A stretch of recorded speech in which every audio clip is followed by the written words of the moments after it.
नमस्कार दोस्तों, देखिए आरबीआई ने मिनिमम बैलेंस को लेकर सबसे बड़ा रूल निकाल दिया है 2025 के आते आते। जी हाँ दोस्तों, RBI reserve bank of India ने मिनिमम बैलेंस रूल 2024 को लेकर साफ साफ स्पष्ट गाइडलाइन जारी कर दी है। आखिरकार ये कौन सी गाइडलाइन रहने वाली है? अब खाते में रखना होगा आपको इतना पैसा।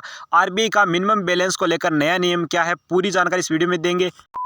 दोस्तों, वीडियो में आगे बढ़ने से पहले एक ही दरख्वास्त है कि चैनल पर नए हैं तो चैनल को सब्सक्राइब करें ताकि बैंकिंग से जुड़ी आपको सेवाएं सबसे पहले मिलती रहे।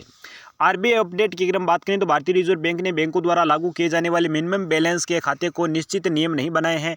यह पूरी तरह से बैंकों की नीति और अपने ग्राहकों के खातों के प्रकार पर निर्भर करता है। प्रत्येक बैंक का मिनिमम बैलेंस अलग हो सकता है। ये बात ग्राहकों की काफ़ी भ्रमित करने वाली भी हो सकती है। इस आज वीडियो रूपी आर्टिकल में हम आपको मिनिमम बैलेंस के बारे में विस्तार से आपको डिटेल देंगे। इसे बनाए रखने के लिए यानी कि मिनिमम बैलेंस मेंटेन करने के लिए इस मामले में आपके पास क्या क्या अदर विकल्प हो सकते हैं। क्या है दोस्तों, आखिरकार मिनिमम बैलेंस क्या है? मिनिमम बैलेंस, जिसे मिनिमम बैलेंस मेंटेनेंस एमबीएम भी कहा जाता है, वह न्यूनतम राशि है जो आपके बैंक खाते में बनाए रखनी ही चाहिए। आप उसे निकाल नहीं सकते हैं। अगर आप इस निर्धारित राशि को अपने खाते में नहीं रख पाते हैं तो बैंक आपसे जुर्माना वसूल के रूप में शुल्क ले सकती है। यह राशि बैंक द्वारा निर्धारित की जाती है कि आमतौर पर विभिन्न प्रकार के खातों के लिए अलग अलग होती है।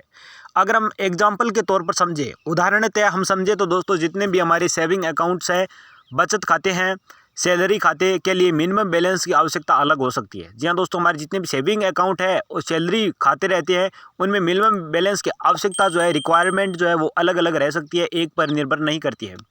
मिनिमम बैलेंस न रखने पर शुल्क कितना लग सकता है? आखिरकार अगर आप अपने खाते को निर्धारित मिनिमम बैलेंस को बनाए नहीं रख पाते हैं, बनाए रख पाने में असफल रहते हैं, तो बैंक आपसे जुर्माने के रूप में शुल्क ले सकता है। चार्जेज आपके लगते हैं। यह शुल्क बैंक के खाते के प्रकार पर निर्भर करता है। प्राइवेट बैंकों में यह शुल्क अधिक हो सकता है, जबकि सरकारी बैंकों में यह आमतौर पर शुल्क कम होता है। शुल्क आखिरकार कब लगाया जाता है? जब महीने के अंत में आपका खाता निर्धारित मिनिमम बैलेंस से कम होता है। महीने के आखिरी चरण में कुछ बैंकों में यह शुल्क उस समय लागू होता है जब आपका बैंक खाता निर्धारित सीमा से नीचे गिर जाता है, यानी कि मिनिमम रिक्वायरमेंट रहती है, उससे आपका अगर बैलेंस नीचा चला जाता है तो वहाँ पर आपका यह खाता फ्रीज भी किया जा सकता है, या फिर आप पर चार्जेज या भारी भरकम चार्जेज आपसे कटौती भी की जा सकती है। अगर आप जब भी अपने खाते में बैलेंस रकम जो है वो जमा करवाते हैं, तब आपको चार्जेज की कटौती देखने को मिलती है। मान लीजिए कि कुछ निर्धारित सीमा से नीचे गिर जाते हैं, जिसमें 100 रुपये या 200 रुपये तक अगर आप नहीं रखते हैं, तो ऐसे में आपका खाता फ्रीज होने के चांसेस भी बढ़ जाते हैं। आरबीआई के निर्देश और ट्रांसपेरेंसी क्या है, यानी पारदर्शिता क्या है? भारतीय रिजर्व बैंक ने बैंकों को निर्देश दिया है कि वे अपने ग्राहकों को मिनिमम बैलेंस शुल्क के बारे में पूर्णतः पारदर्शिता के साथ जानकारी प्रदान करें। ग्राहकों को पहले से इन्फॉर्मेटिव करें कि उनके खाते की मिनिमम बैलेंस क्या है, इसे बनाए रखने पर आपसे न बनाए रखने पर कितना शुल्क आपसे लिया जा सकता है। इनके अलावा आरबीआई ने यह भी निर्देश दिया है कि बैंक अपने ग्राहकों को मिनिमम बैलेंस के बारे में स्पष्टतया जानकारी देवें, साथ ही किसी भी ग्राहक से अनावश्यक शुल्क न वसूल सकें।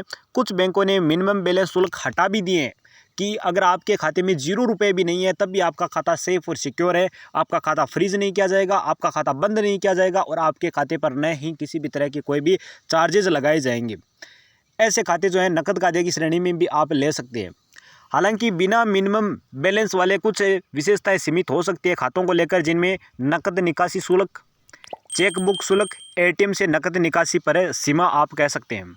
लेकिन ऐसे खातों में मिनिमम बैलेंस बनाए रखने पर आपसे कोई भी दबाव, फोर्स आपको नहीं किया जा सकता है, और यह उन लोगों के लिए एक अच्छा विकल्प हो सकता है जिनके पास कम धनराशि होती है, जिनके पास कम पूंजी होती है, उनके लिए यह सबसे बढ़िया विकल्प हो सकता है।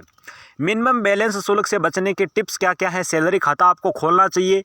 यदि आपका खाता सैलरी खाता है तो उसमें आमतौर पर मिनिमम बैलेंस की ज़रूरत नहीं होती है। ऐसे खाते अधिकतर बैंकों में प्रदान किए जाते हैं। कम शुल्क वाले बैंक चुनें। सरकारी बैंक, पब्लिक सेक्टर के बैंकों में आमतौर पर मिनिमम बैलेंस की सीमा कम होती है। इनके अलावा इन बैंकों में शुल्क भी अपेक्षाकृत कम होते हैं। आपको अलर्ट रिमाइंडर सेट करना चाहिए, जिसमें आपके बैंक बैलेंस कम होने पर आपको अलर्ट एसएमएस के माध्यम से प्रोवाइड हो सके और आप भी यहाँ पर एमबीएम यानी कि मिनिमम बैलेंस मेंटेन से बच सकें, आपको अलर्ट मिलता रहे। तो दोस्तों, यह है बड़ी जानकारी। अगर आपको वीडियो पसंद है, लाइक शेयर करें। चैनल पर पहली बार आए तो अर्निंग प्लान को सब्सक्राइब करें, बेल आइकन प्रेस करें। जय हिंद, जय भारत।